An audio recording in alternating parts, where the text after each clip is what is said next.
সদস্য সৈয়দ সাইদুল হক হবিগঞ্জ ৪ সম্পূর্ণ প্রশ্ন করুন। মাননীয় স্পিকার, মাননীয় মন্ত্রীর কাছে আমার একটি প্রশ্ন হচ্ছে কি যে আমরা ডিজিটাল বাংলাদেশে অনেক দূরে গিয়েছি।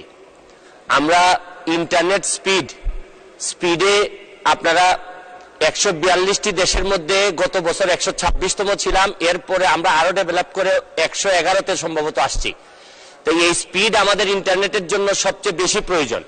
এই স্পিড বাড়ানোর জন্য নেক্সট কি কার্যক্রম, এবং স্পিড না থাকার কারণে মাননীয় মন্ত্রী আপনারা আমাদের যে ফোন অপারেটর যাদের ফোন সিম আমরা ব্যবহার করি, তারা বিভিন্ন ধরনের এমবি বিভিন্নভাবে কেটে নেয়। এই অভিযোগগুলো আপনি জানেন। এইগুলা আমরা এন্ড ইউজার তারা ফোন কোম্পানির সাথে আমরা কুলায় উঠতে পারি না। আপনি জানেন যে এই ধরনের কোনো প্রতারণা হইলে আমরা জিডিও করতে পারি না। এই ব্যাপারে আমরা আপনারা সরকার থেকে আমাদেরকে প্রোটেকশন দেওয়ার জন্য আপনাদের কোনো এক্সপার্ট প্যানেল আছে কিনা এটা একটু জানতে চাই মাননীয় মন্ত্রী। ধন্যবাদ। ধন্যবাদ মাননীয় সদস্য। মাননীয় মন্ত্রী। ধন্যবাদ মাননীয় স্পিকার। মাননীয় স্পিকার, মাননীয় সংসদ সদস্য মহোদয় 3টি বিষয়ের অবতারণা করেছেন, খুব গুরুত্বপূর্ণ। প্রথমত হচ্ছে যে আমাদের ইন্টারনেটের স্পিড। আমি আনন্দের সাথে বলতে পারি যে বাংলাদেশে ইন্টারনেটের যে ব্যয় মূল্য, এটি পৃথিবীর অন্যতম সস্তা দামে আমরা ইন্টারনেট কিনতে পারি, যার অবদান আমাদের মাননীয় প্রধানমন্ত্রী জননেত্রী শেখ হাসিনার এবং মাননীয় আইসিটি উপদেষ্টা সজীব ওয়াজেদ জয়ের। কারণ আজ থেকে 15 বছর আগে বাংলাদেশে ইন্টারনেট ব্যবহারকারীর সংখ্যা ছিল মাত্র 50 লাখ মাননীয় স্পিকার, এবং তখন ইন্টারনেট পার এমবিপিএস এর দাম ছিল 85,000 টাকা, এবং ঢাকার বাইরে কোনো ব্রডব্যান্ড কানেক্টিভিটি ছিল না। মোবাইল নেটওয়ার্ক তখন, এখন যে 5th জেনারেশনে আমরা আছি, এটা কিন্তু 2nd জেনারেশনে ছিল, অর্থাৎ মোবাইলে আমরা ইন্টারনেট ব্যবহার করতে পারতাম না।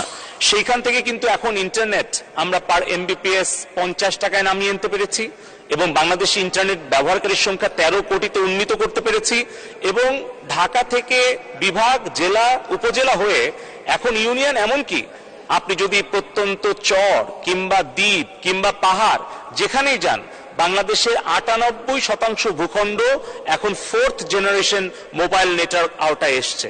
এখন 19 কোটি সিম ব্যবহারকারী। কিন্তু এই যে মোবাইল ফোনের যে বিপ্লব, ইন্টারনেট ব্যবহারের যে বিপ্লব, এটি কিন্তু সম্ভব হয়েছে মাননীয় প্রধানমন্ত্রী জননেত্রী শেখ হাসিনার দূরদর্শী নেতৃত্বের ফলে। 2008 সালে যখন ডিজিটাল বাংলাদেশের ঘোষণা দেওয়া হয়, তখন কিন্তু এই মোবাইল ব্যবহারকারীর সংখ্যা, ইন্টারনেট ব্যবহারকারীর সংখ্যা অত্যন্ত নগণ্য ছিল।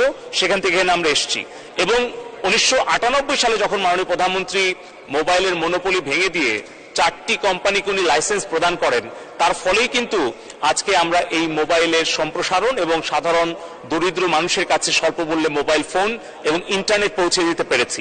দ্বিতীয় যে অংশটি হচ্ছে যে আমরা গতকালকেই আমরা আমাদের বাংলাদেশ টেলিযোগাযোগ নিয়ন্ত্রণ কমিশনের উদ্যোগে আমরা একটি গণশুনানির আয়োজন করেছিলাম, যেখানে ফিজিক্যাল এবং ডিজিটাল মাধ্যমে 3000 জন প্রশ্ন জমা দিয়েছিলেন।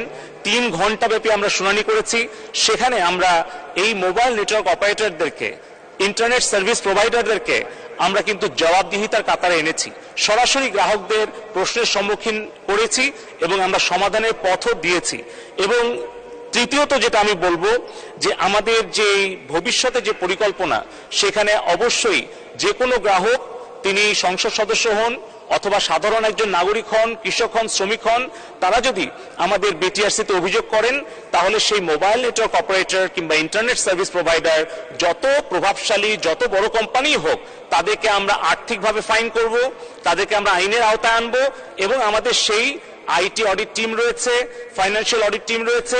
আমরা সেই জবাবদিহিতা নিশ্চিত করছি বলেই আমাদের বিটিআরসি থেকে কিন্তু 73,000 কোটি টাকা আমরা আমাদের রাজস্ব খাতে জমা দিতে পেরেছি। ধন্যবাদ মাননীয় স্পিকার। ধন্যবাদ মাননীয় মন্ত্রী।